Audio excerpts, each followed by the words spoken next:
It's nice to hear a little Jose in the background this morning, or this noon. It's good to be together. And it was really nice because just before we started, a couple of buddies came in and are sitting in the back row and got some flowers, got the peace sign.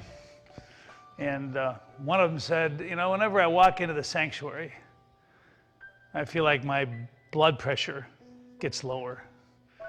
And maybe that's part of who we are. You know I've been walking in this place for 40 plus years, but whenever I walk through those doors and come in here and see a couple candles and see the cross and see a few flowers, the old blood pressure just kind of goes down, because this place is a reminder of that God's Spirit is kind of a sanctuary.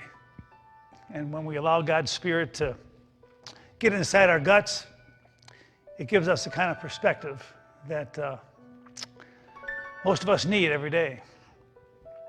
I do want to share with you that, and a lot of you know that already, that we are going to be opening for worship finally on June 28th. That'll be our first Sunday, with services at 8:30 and 10:30. Then our first Thursday evening service is going to be on July 2nd. And weather permitting, we'll be outside, and if not, then we'll be inside. But looking forward to that. There'll be some restrictions. I guess one of the things that kind of got to me earlier today, I'm putting together a letter that'll go out probably sometime next week.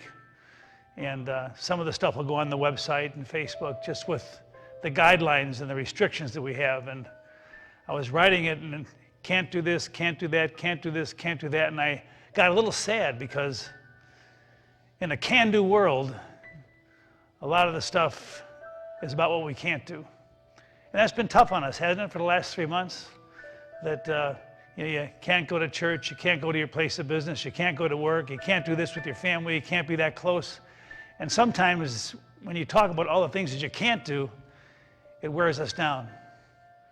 But when we talk about what we can do, that kind of builds us up. And that's why walking in the doors of this place is important. I often think, as I get older, there's lots of stuff that I can't do that I used to be able to do. But I realize more and more that no matter how old you are, no matter what we can't do, there's lots of stuff that we can do. We can be patient, and we can be kind, and we can love each other, and we can learn from our mistakes. We can be a bit gentler, maybe a little humbler. And so when I walk through the doors of the church, I'm reminded not just of what I can't do, but what I can do and what I need to do. I'm not sure if you joined us for our Sunday worship last week, but one of the people that I talked about was Maddie Stepanek. And a couple people reminded me that over the past 3 months, Don, you haven't talked about Maddie as much as you did when we were in church. And I was reading a couple of his poems and a couple of his books, and I was reminded that, my gosh, Maddie passed away in the year 2004 at the age of 13. And there's one poem that I mentioned last Sunday that he wrote, one of his original ones, where he talks a little bit about himself. And he basically says in so many words, my name is Maddie J.T. Stepanek, and I have blonde hair, and I have blue eyes, and I have oxygen, I'm on a ventilator, I live in my wheelchair. And at the end he says, I may have different abilities than a lot of you, but I will always be happy because I will always be me. And that is so Jesus-like. I don't know what religion Maddie was or if he was any religion at all. But somehow, some way, when I see his picture and I listen to his words, the spirit of a humble carpenter comes alive. I will always be happy because I will always be me. We have no choice, do we?